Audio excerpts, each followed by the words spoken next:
अस्सलाम वालेकुम students, welcome to the online health and physical education class of second year. उम्मीद है कि आप सब लोग खैरियत से होंगे।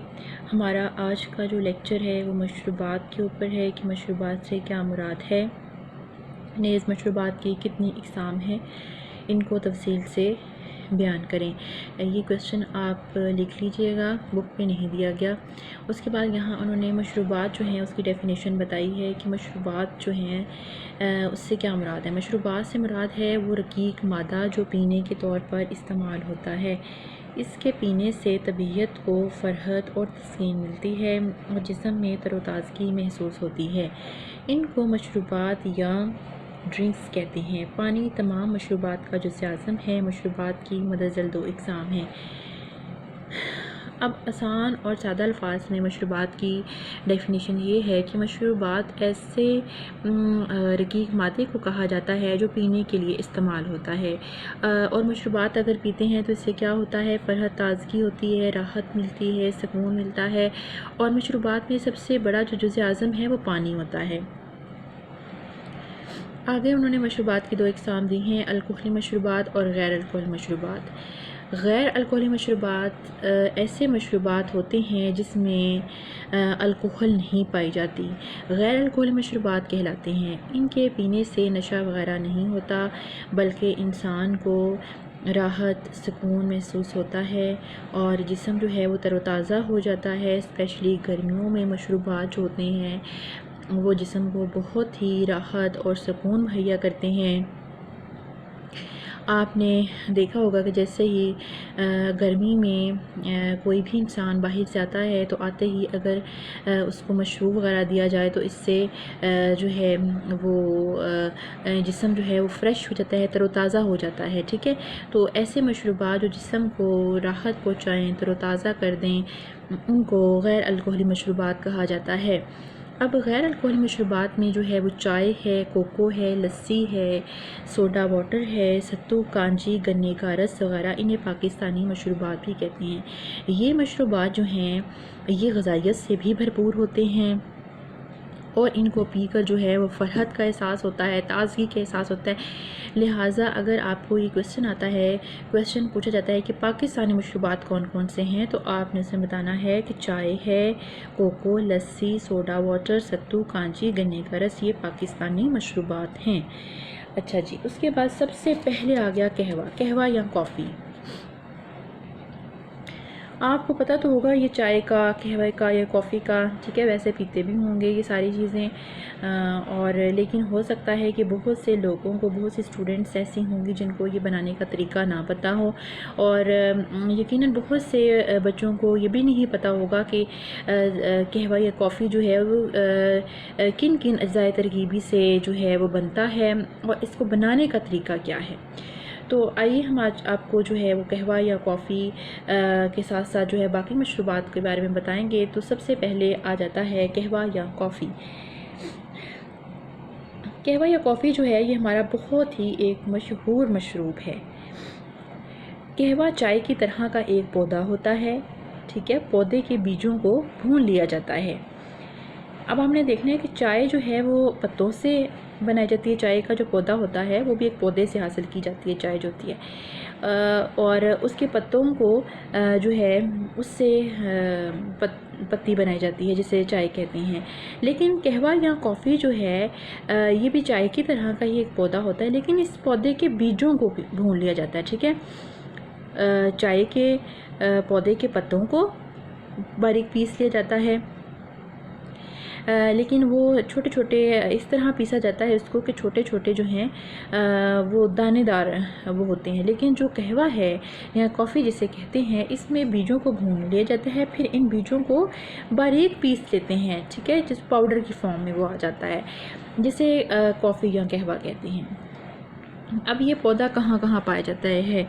ये पौधा है कीनिया, ब्राज़ील, अरब ममालिक, जज़ायर, गरबुल हिंद में पाया जाता है।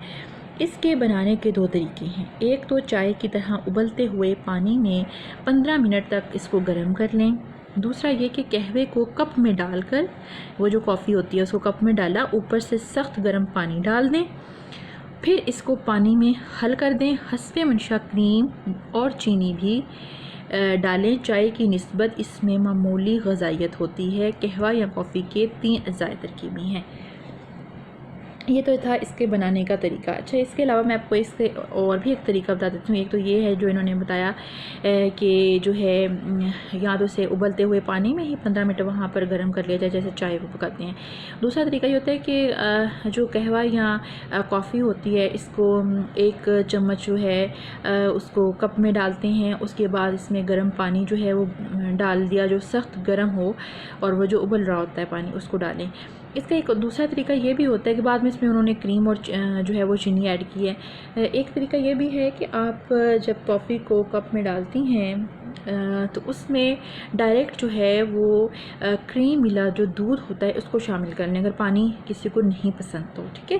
तो इससे जो है उसके बाद चीनी वगैरह इसमें ऐड कर लीजिएगा, तो इससे भी कॉफ़ी जो है वो बहुत मज़ेदार बनती है, क्रीमी कॉफ़ी। तो कॉफ़ी के 3 ज़ायद तरकीबी हैं, वो कौन कौन से हैं मैं आपको बताती हूँ। कैफ़ीन है, टैनिन है और खुशबूदार तेल। कैफ़ीन जो है ये एक केमियाई मादा होता है जिससे असाब व ज़ात को तहरीक मिलती है।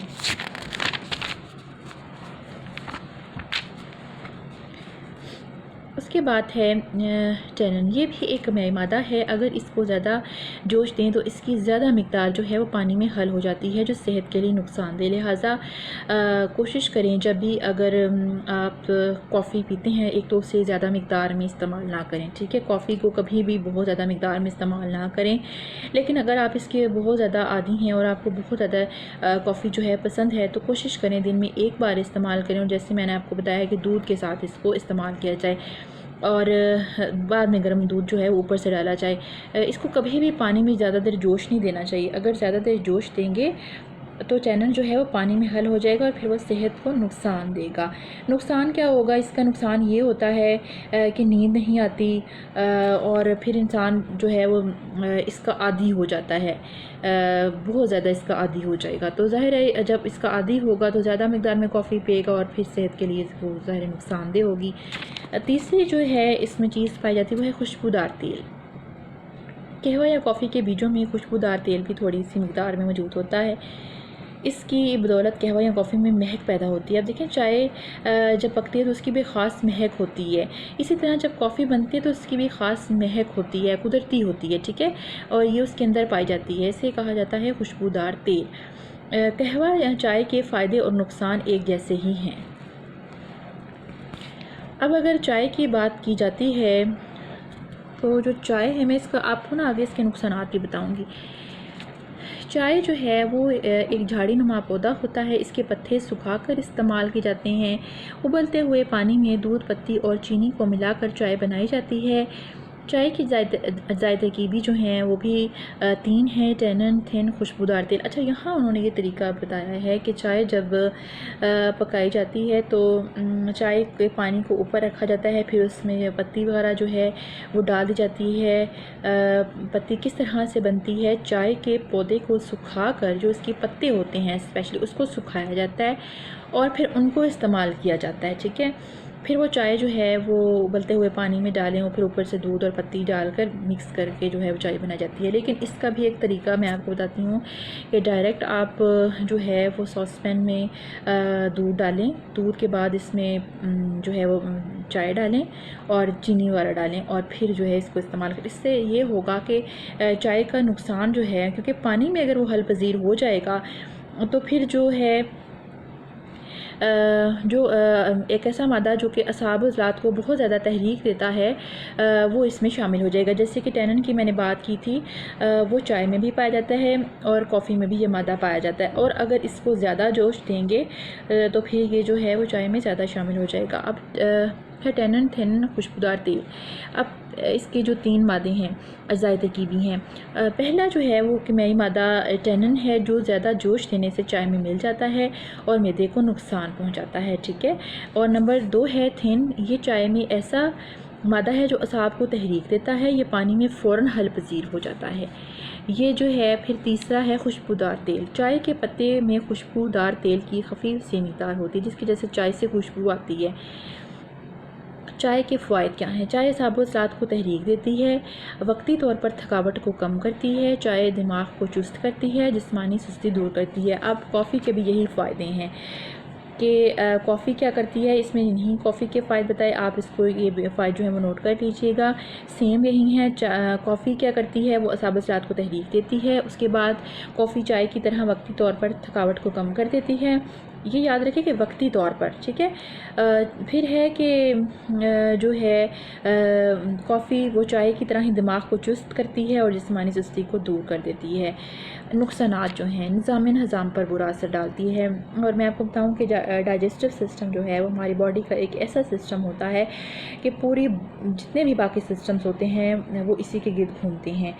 यानी कि अगर हमारा डाइजेस्टिव सिस्टम ठीक होगा तो हमारे बाकी जितने सिस्टम्स हैं वो भी ठीक काम करेंगे।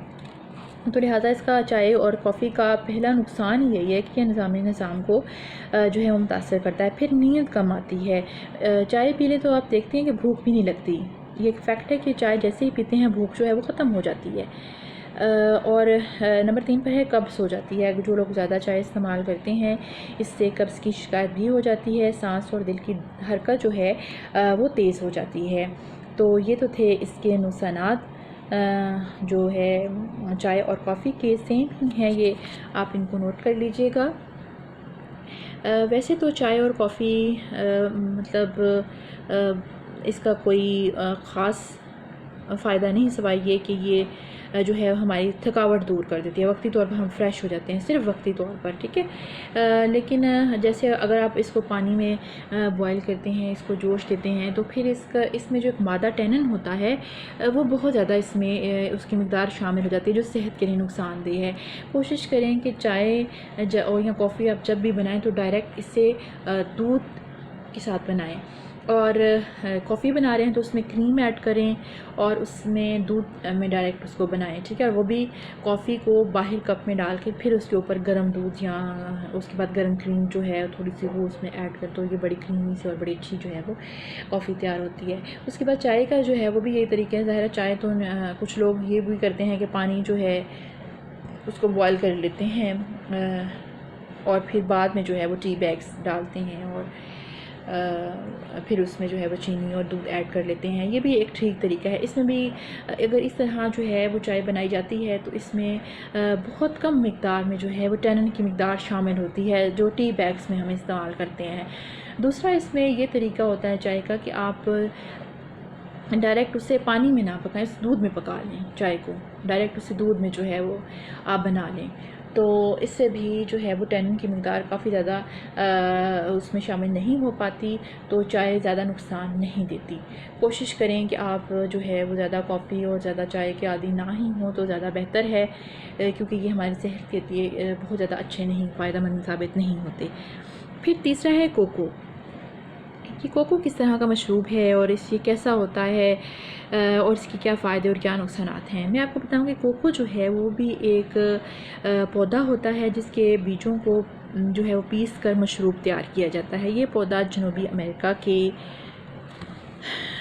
मगरबी साहिल और जज़ायर गरबुल हिंद में काश्त होता है। इसमें प्रोटीन देखें, इसमें प्रोटीन भी है, कार्बोहाइड्रेट्स, फ़ैट की मिक़दार होती है, ठीक है। चाय और कॉफ़ी की निस्बत ज़्यादा होती है कोको में।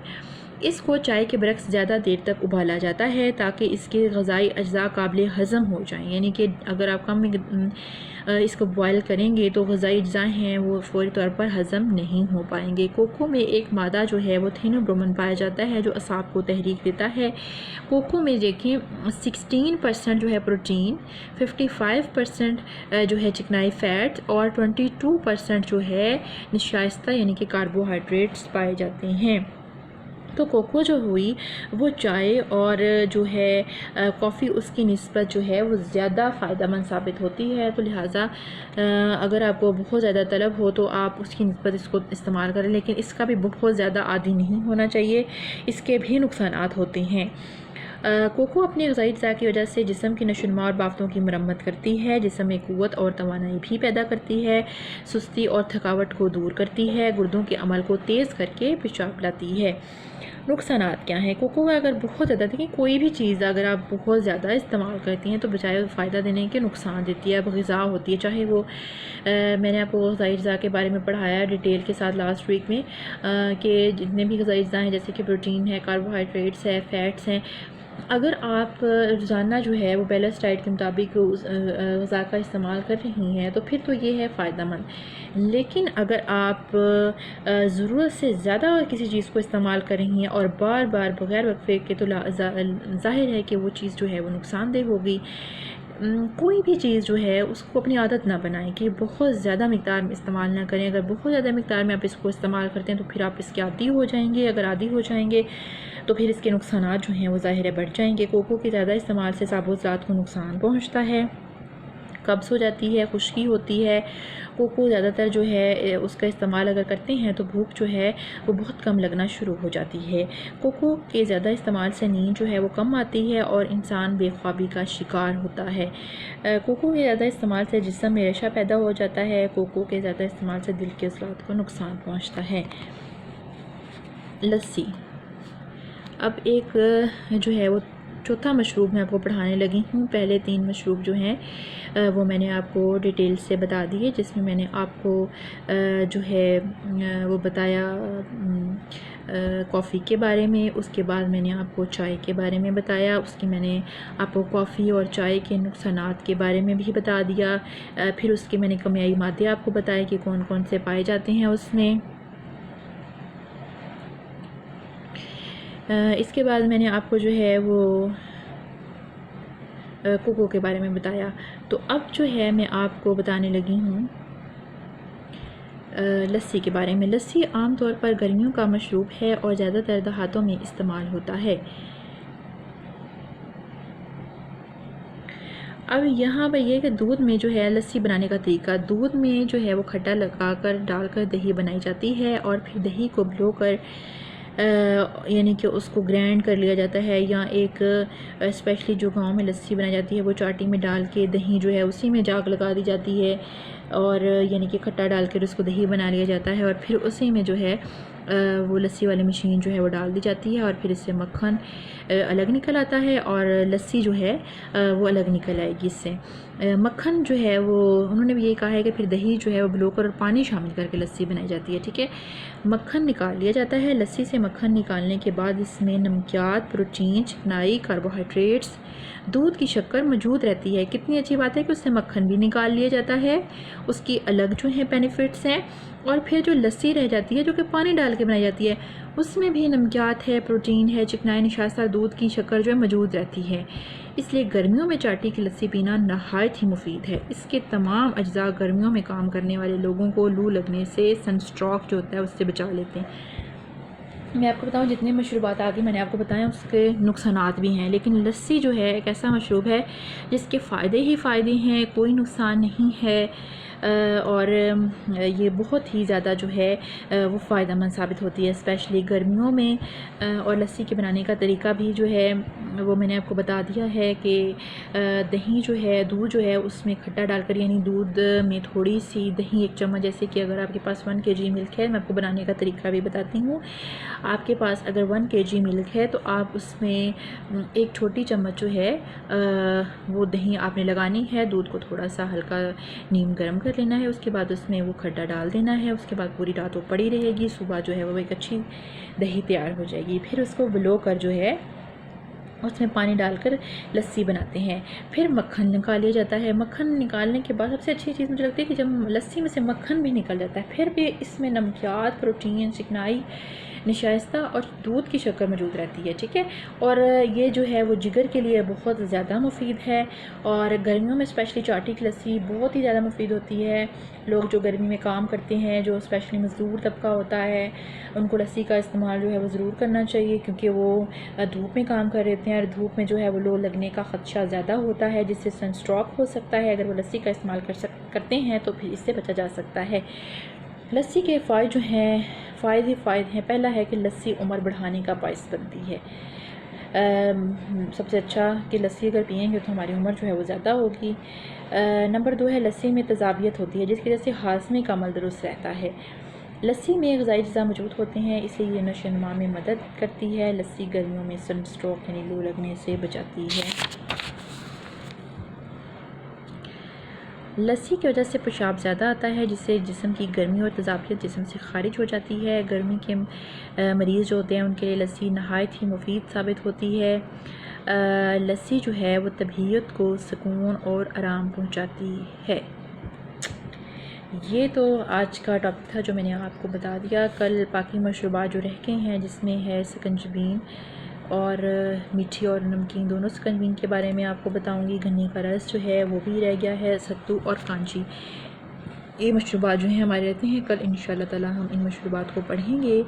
उम्मीद है कि आपको आज का लेक्चर जो है वो समझ आ गया होगा और काफ़ी इंटरेस्टिंग भी है, यानी कि आपको इस तरह अगर बनाने का तरीका भी इसमें समझ आ गया है कि अगर जिसको कोई चाय कॉफ़ी लस्सी नहीं बनानी आती तो उसको बनाने का तरीका भी जो है वो ज़रूर आ गया होगा। फिर भी अगर कोई चीज़ समझ ना आई हो तो आप मुझसे पूछ सकती हैं। इंशाल्लाह जो है वो कल अपने नए लेक्चर के साथ मिलते हैं आपसे। तब तक के लिए अल्लाह हाफ़िज़, टेक केयर।